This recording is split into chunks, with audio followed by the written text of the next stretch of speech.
vous, il n'y aurait pas de journée du grand reportage. Merci à nos lauréats qui sont là et qui ont apporté de formidables témoignages en Palestine, en Turquie, et puis il y a 2 autres pays dont Jean, tu vas m'aider, la Turquie, la Palestine, le Tchad et l'Afghanistan. Voilà, et l'Afghanistan. Donc merci pour vous, à vous de vos témoignages.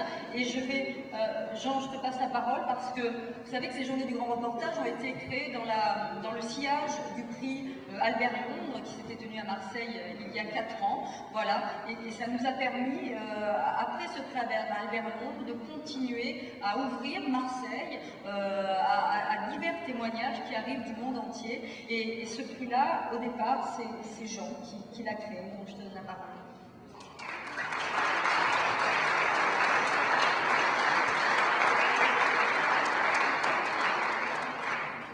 On ne fait jamais rien tout seul, c'est toujours des équipes qui fonctionnent bien. On le sait très bien, quand une équipe ne marche pas bien, elle perd.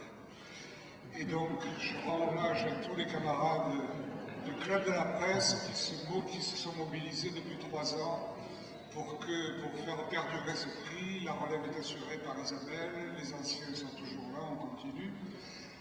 Ça a commencé avec l'assassinat de Gibran Toueni au Liban, qui nous a vraiment beaucoup choqués. Ces assassins n'ont toujours pas été retrouvés.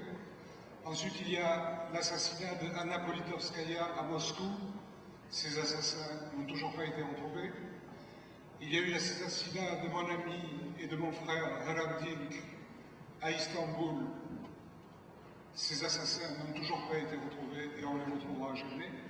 Mais on a tous l'intime conviction que c'est les nationalistes, les fascisants et les gens qui sont contre la liberté qui commanditent ce genre de crime.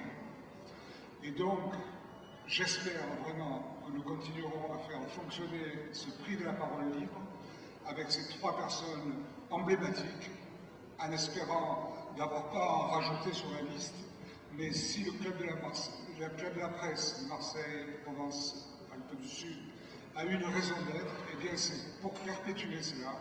Et je remercie beaucoup Michel Peuzet d'avoir su si bien retracer en quelques mots les nécessités qu'ont une démocratie d'avoir une presse libre.